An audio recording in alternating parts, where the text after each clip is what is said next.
Yes, another reviewer. Gaming 10 years ago was a magical time.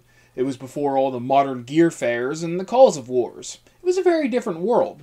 Even I was different then. I had a wife, a family, and I didn't waste my time bitching about video games on the internet every month. It was different, you know? And then one game came out that changed all of that. One game that would affect the delicate balance of our existence. Fable. I'm not talking about the 1996 MS-DOS game either. I'm talking about the Lionhead Studios vehicle for Peter Molyneux's lies and betrayal that would break me and make it so I could never trust or love again. I'm so sorry. Anyway, the big deal with this game was all the hype that surrounded it. While it was in development, and even before, the lead designer, Peter Molyneux, just wouldn't shut up about how great this game was going to be, and all the amazing features it would have. I'm Peter Molyneux, I'm amazing in every single way. Blah blah blah. Every action you performed would have an effect on the world around you. You would have multiple solutions for every single problem that the game would throw at you. You would have children in the game, and even they would have a big part in this story. It just sounded so amazing, and it was everything we were looking for. An immersive action RPG experience that would make us forget about the disappointment of reality. Where are you going? Unfortunately, like most things that are classified as hype, we didn't get any of this. Your character doesn't have children, you don't really affect the world around you other than how people react to your presence, and even the decisions you make are incredibly black and white. Shit, no, I didn't mean to plug! What I mean is, after all the big talk and press, what we ended up with was a cut-rate shovelware version of an Elder Scrolls game. Bethesda should have sued Lionhead into oblivion. Not only that, but I can think of one other gaming series off the top of my head that made decision-making and multiple solutions, same problem gaming more effectively and transparently, long before this game was released, and that would be Fallout. These games are really good examples of how you can look at a situation, and depending on what you have in your inventory, your surroundings, and your own creativity, figure out how to make it through that situation in no single specific way. Now, before I get too far off track, let's talk about Fable. The story takes place a long time ago in a galaxy far, far away. Or at least it would if I was talking about a good story. No, our story begins in a town called Oakvale, where we follow a young boy whose family gets kidnapped. He becomes a great hero and saves them. Or kills them. This game is terrible. Man, that sure was something. Hey look, I can take an early lunch. What are you talking about? I can finish things I start. Okay, I guess you're expecting a real review. Our story begins in Oakvale, a peaceful village in the region known as Albion, where we meet a young boy being roused from a daydream by his huntsman father, who reminds him that it's his sister Teresa's birthday, and that he forgot to get her a present. The young boy is your character, and sparks your first quest, where you either have to do good deeds so your father gives you gold pieces, or perform evil deeds that get you gold in other ways. This bit is basically made so you can set the tone to how you're going to play your character throughout the rest of the game. Though even on my evil playthrough, I found I had to do one good deed in order to get enough gold to get the gift for my sister, which despite being an evil bastard child, you still have to get a gift for your sister, or the story won't progress. Upon giving her a gift, she tells you about a dream she had that took place in the very field you meet her in, but she can't remember what happens, as bandits attack. She reveals that was part of her dream, and she tells you to hide as you watch your town being pillaged and burned. It's implied that they were looking for you. Your father is killed, and your mother and sister are taken. You are then saved and taken to the Heroes Guild by Maze, an old magician, where you meet Whisper, another hero in training at the guild that becomes your rival due to her older brother Thunder's pressure. Thunder is a renowned hero that wants Whisper to be like him. You also meet the Guildmaster, who will guide you through your training and the process of becoming a hero. After years of training, you head to Bowerstone, where Maze tells you that he believes your sister may still be alive, but it's just a rumor. Once you return to Oakvale, you have horrible flashbacks of the destruction you survived, one confronted by a woman who was a child in Oakvale that you met right before the attack. You then meet Maze, who tells you that a bandit Cirrus in Twinblade's camp can tell you where Teresa is. After a completely unnecessary stealth mission, a collection quest, and a random act of kindness, you get to Twinblade's camp, where you have to fight Twinblade and find out that Cirrus is your sister.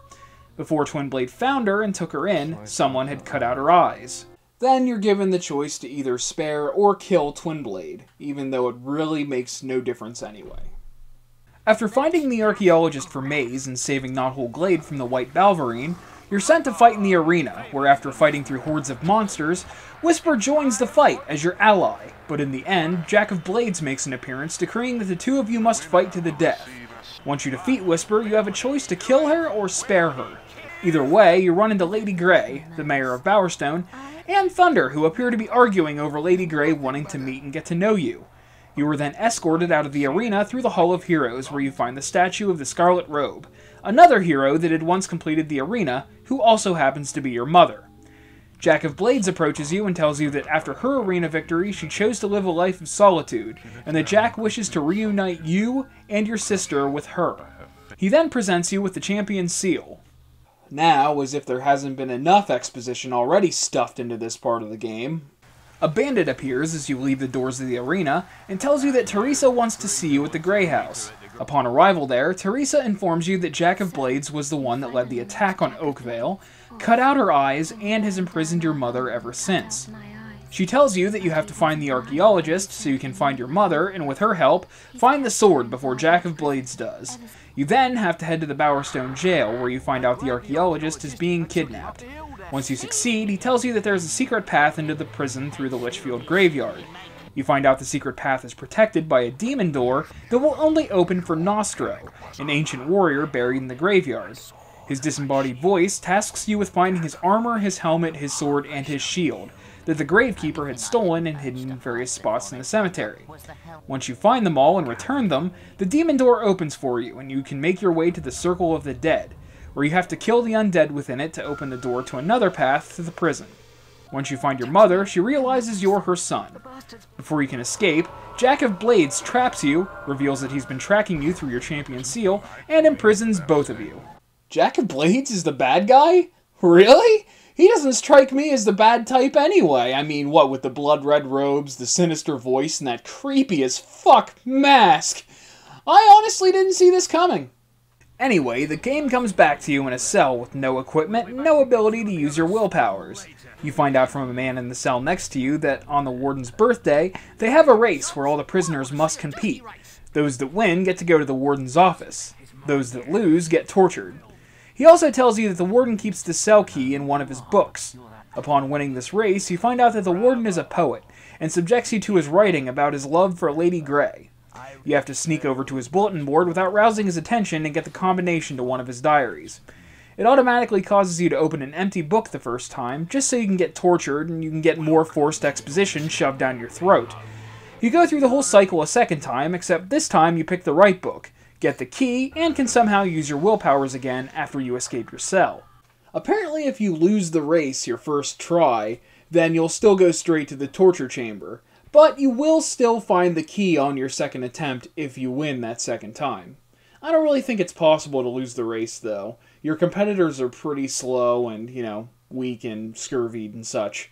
With all your equipment, you get your mother out of the torture chamber and fight the Kraken in order to escape the prison. Outside the prison, your mother tells you that Jack now knows the key to the sword is hidden in Hook Coast, and you have to activate an ancient Cullis Gate to get there to make sure he doesn't get it first, as it'll only appear for someone of your bloodline, since you are of the Archon bloodline. Your mother leaves you to find your sister to make sure Jack doesn't find her first either. The Archons represent the ancient civilization in Albion. Kind of like the Chozos from Metroid, except not as cool and not birds. The gate becomes active once its hunger for undead souls is sated. Once in Hook Coast, you head to the ruined abbey that you find out is protected by a magic barrier. Your mother contacts you over your guild seal and asks you to return to the guild as soon as possible.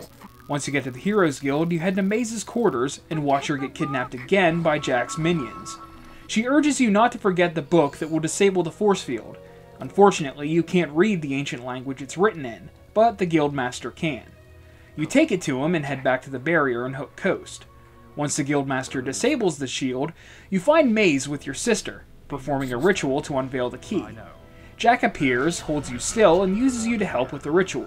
Once he gets the key, he disappears, your sister frees you, disappears, and then you have to fight Maze. Upon defeating him, he realizes what he has done and confesses that he allied with Jack out of weakness, and if Jack is able to succeed in activating the focus sites all around Albion, he'll have the sword and become unstoppable. You basically just follow Jack of Blades to 4 different areas of the game that have focus sites that he will always successfully activate, while members of the Heroes Guild are fighting off his minions. At the last focus site, he has your mother and takes her to the Heroes Guild. Once you get there, the whole place is set ablaze and the Guildmaster is injured. You now have to confront Jack of Blades in the Chamber of Fate under the Guild. When you get there, he has both your mother and your sister. He kills your mother and her blood causes the Sword of Eons to appear. With your sister still alive, you fight Jack of Blades. His battle is stupid easy. Just kill off his minions, hit him a few times with the sword, and hit him a few times with your bow. There's a little more to it, but this isn't a fucking walkthrough. You now have the choice to banish the Sword of Eons and spare your sister, or kill your sister so that the sword becomes more powerful and wield it. Either way, you'll never hear from Teresa ever again, and then the game presents you with your ending, be it absolute good or evil. There's no real in-between. Now, this is where the game would have ended, but I'm reviewing the Lost Chapters version, so there's more. 1 year after defeating Jack of Blades, you find yourself at the Oakvale Cemetery in front of your mother's memorial, when the Guildmaster summons you back to the Heroes Guild that has been rebuilt. You find out that Scythe has contacted the Guild from the Northern Wastes that until now you've only heard about. He requires assistance and claims that the only way to get there is for a true hero to go through the Demon Door by the boasting platform outside the Heroes Guild. Within it lies the Fireheart. Entering it, you speak to 5 prophets that tell you you have to play a minigame where you have so much time to turn the tiles on the floor to all suns or all moons. All suns will free one of the prophets, all moons will kill one of them. If you don't complete the puzzle within the time limit, you take damage from the Fireheart. You have to do this 5 times, and whether you free the prophets or kill them, you still get the Fireheart. Depending on what you did after the Jack of Blades fight, you either continue with the Sword of Eons, or you find a sword of equal power, but with a light alignment, Avos Tear. You take the Fireheart to Hook Coast so it can power the lighthouse. Before it gets a chance to charge, summoners appear and start attacking it. Obviously you have to protect it, and once it charges, a ship appears that you board alone. It takes you on the long journey to the Lost Bay, which will lead you to the Northern Wastes. Scythe greets you and tells you to meet him in Snowspire Village, where he tells you that you need to awaken the Oracle by finding the glyphs of inquiry that were hidden in a nearby necropolis ages ago. This quest essentially boils down to you digging up grave after grave, where you either find one of the glyphs you need, a dark glyph that causes enemies to attack you, or some other item of no consequence. Upon finding the glyphs, they crumble in your hands, but you learn their expressions. When you find them all, you learn how to do the YMCA dance. I'm not kidding!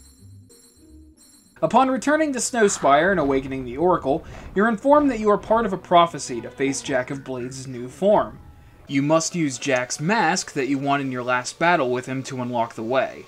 You can also get information on where the characters from the game are now, and in the legend or the history of Albion, and about the creatures of the game. You find Briar Rose, a fellow hero that you've run into during various side quests in the main game, waiting for you at the Archon Shrine. She informs you that you need the soul of 3 heroes to open the Bronze Gate to fight Jack. Every part of this quest is really just there for alignment. You either kill one of your allies, or put the soul of someone already dead in your mask. The first soul you need to find is the King of the Arena. You go to Thunder, whom you can just kill as the evil option, or you can hold out the mask in the arena battlefield so that the fighters lost in the arena will go into it. The second soul required is the Heroine. For the evil option, you can battle Briar Rose, or you can return to Oakvale and take the soul of your mother. The final step to open the gate is to get the oldest soul. This is different from the others, where the good option is actually easier than the evil option. The good option is going to the Litchfield Cemetery and absorbing Nostro's soul. The evil option is to kill the Guildmaster. I'm going to branch out for a second and talk about fighting the Guildmaster, mainly because the expansion content isn't really all that long, and this is the only part of the whole game that made me laugh out loud. You get to the guild and are informed that the Guildmaster is in hiding in the guild woods. He has guards covering the entrance that will attack if you attempt to go through them. Then upon entering the guild woods, you have to fight off guards that the Guildmaster is casting spells to protect. Once you defeat them, it's between you and him. He gives you one last chance to change your mind and go to Litchfield Cemetery. If you refuse, he gets angry and begins to threaten you with his power that he has honed over the ages, as you slice his throat without so much as a fight. I honestly lost it at this point. Anyway, after you get the 3 souls to fulfill the quest, the gate opens, and you are faced with Jack of Blade's new form. A fucking dragon. Let me say that again. A fucking dragon. Anyway, after you defeat Jack as a dragon, you're given the choice to destroy the mask. If you throw away the mask, you get the good ending. If you put on the mask, you get the evil ending. Your alignment up to this point doesn't really matter, as there are really only 2 endings. Put on the mask or don't put on the mask. The graphics aged well since they chose a stylized feel, and the voice acting for the most part is charming and fun. There are 2 times when the voice acting gets to me, and that's with escort quest NPCs and the Guildmaster. When you pick up an NPC for an escort quest, he'll either say the same 2 lines over and over, or go through a number of different lines, but in 3 different voices. And as for the Guildmaster, it seemed like he recorded all of his lines in his sound engineer's mom's basement. He was asked to sound loud, but do it as quietly as possible. Even some of the sound effect choices made for this game really didn't work for me. Listen to what it sounds like when you land a hit with your melee weapon. It sounds like you're hitting enemies with a blunt object despite using a sword. It's just unsatisfying, and the physical barrier spell noise? This noise just doesn't sound right. Now, if there's one thing you're going to see a lot, that's loading screens. There's just no flow in this game, as you just seem to walk from one room to another, even when you're outside. The world just feels so disconnected. The main quest is even disjointed. You gain notoriety randomly through gold quests that amount to side quests, just giving the story an excuse to say you're getting famous. Obviously, the main story centers around you finding your family and gaining fame, but they couldn't seem to figure out how to make it so you could attain both at the same time, through the main quests and leave the side quests for gaining extra fame. Like, say you get a lead on your sister, and you so happen to gain notoriety along the way because of the obstacles you overcome. The controls of this game are awful. They conflict way too much. The shift key is used to switch between melee or ranged attacks and magic, as well as pulling in experience orbs. The left click is used for executing melee or ranged attacks and casting spells. The right click is used for flourishes, casting spells, and running. With how that's set up, you could be mid-battle and want to close the distance between you and your enemy before your combo ticks down, but you flourish first because the run button is the same as flourish. Now you also have your physical barrier spell on and you're collecting experience orbs, but there's a slight delay on when you release the shift key. You right-click to run, and instead of running, you disable your physical barrier spell, get hit, and lose a chunk of your combo. Then you have your actual action button, which is Tab, that performs any number of actions such as speaking to people, opening doors, and picking up objects. Basically, the action button itis problem I was talking about in my Eternal Darkness Sanity's Requiem review, except times 4. You have a myriad of spells, of which you can only utilize 2 at a time, which honestly, if you can control more at once, would make you terribly overpowered. 3 alone are enough to get you through the entire game as a good character. Physical barrier to make you invincible as long as you have will potions, multi-strike so you deal an unblockable hit that damages enemies multiple times, and heal life, which would heal anyone you're escorting for a quest. As an evil character, you can add force push to that kills anything around you if you're not worried about hurting innocents. The physical barrier spell even breaks leveling by allowing you to build up massive uninterrupted combos that shoot your experience through the roof. If you save up your ages of strength, skill, and will potions for these high combos, they're affected by the combo multiplier too. Unfortunately, your combo multiplier gets cut in half when you move from area to area, for no real reason. You supposedly move 2 steps and all of a sudden your combat multiplier drops. There's also a slow time spell I used quite a bit in my first run through that slows time for your enemies but not for you for a short amount of time, but the sound and screen overlay of it got kind of annoying, so I stopped using it. This game has collectibles that you have to go out of your way to get, but the thing is, they're worthless. You can get a more powerful sword with 1 silver key than you can get with all of the silver keys. During the expansion portion of the game, The Lost Chapters, you come across a demon door that wants to be a silver key chest, and asks for all of your silver keys. You hand your keys over, and it gives you access to the Bereaver, while the 30 silver key chests gives you a bunch of gems, which by this point are useless, and the Avenger. You have to get either Avo's Tear as a good character, or the Sword of Aeons as an evil character to even get to this point, and they're both better than the Avenger. Then there's the treasure hunt. You have to collect 6 clues for the hidden booty hunt. Your reward is a frying pan with 5 augmentation slots. Even filling it with sharpening augmentations doesn't make it any less than a novelty. Collecting all the silver keys is even exploitable. The game has a system where if you're not in the middle of a quest, you can world save and it saves everything. But if you're in the middle of a quest, you can't save your progress in the quest, but you can hero save, which saves your hero's inventory, experience, and fame. This means that if you're on a quest that gives you a silver key, you can pick it up, hero save, restart the quest, and just keep picking up the same key until you have the keys you need to open all of the chests. You can even pick up a few extra if you want. The game's theme of choice fails within a few hours. Early on, there's a quest where you have to escort 2 traders through an area called the Dark Wood, which is obviously sinister in nature. You find another trader along the way who is attacked by a Balverine and asks if he can join you. If you allow him to follow you, you get good points, and the trader turns into a Balverine and attacks you. If you say no, you get evil points and nothing further happens. The point is, you're still escorting these traders, and you have to do so safely, or you'll have to restart the quest. There's no direct evil option in the quest board. The game takes no time at all to reveal that it's intended to be played by a good character. I mean, there's barely any side quests for an evil character, and being good or evil generally just boils down to whether you spare or kill someone, which makes no real difference in the story. And then there's an inconsistent main quest near the end of the game. It involves you following Jack from focus site to focus site, trying to stop him, and ultimately failing. With any other quest, if you fail, you have to reload and attempt the quest over again. But with this one, you fail and it's okay because there's no way to succeed. It works from a story standpoint, but not from a gameplay standpoint.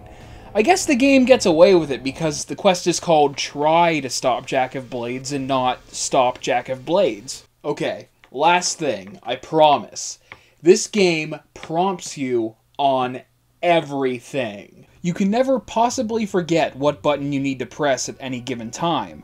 With that in mind, a game that nags you about every move you make and makes sure you know exactly how to do things every time you have to do them, decides to just not prompt you during the Jack of Blades mask bit. Now, I know this is likely because of the resolution I was playing the game at, but there's more to it than just the frustrating lack of prompt.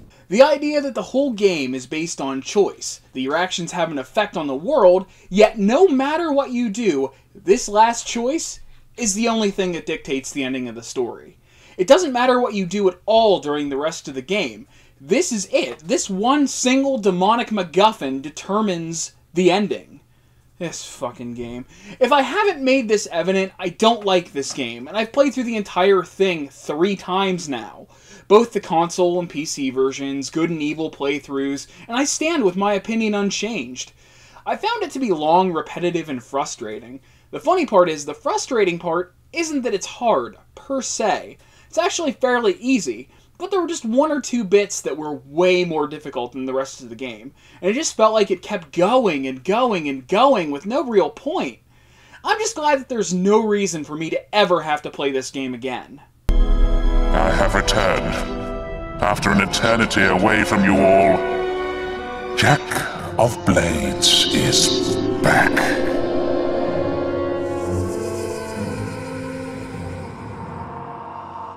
Oh, god damn it.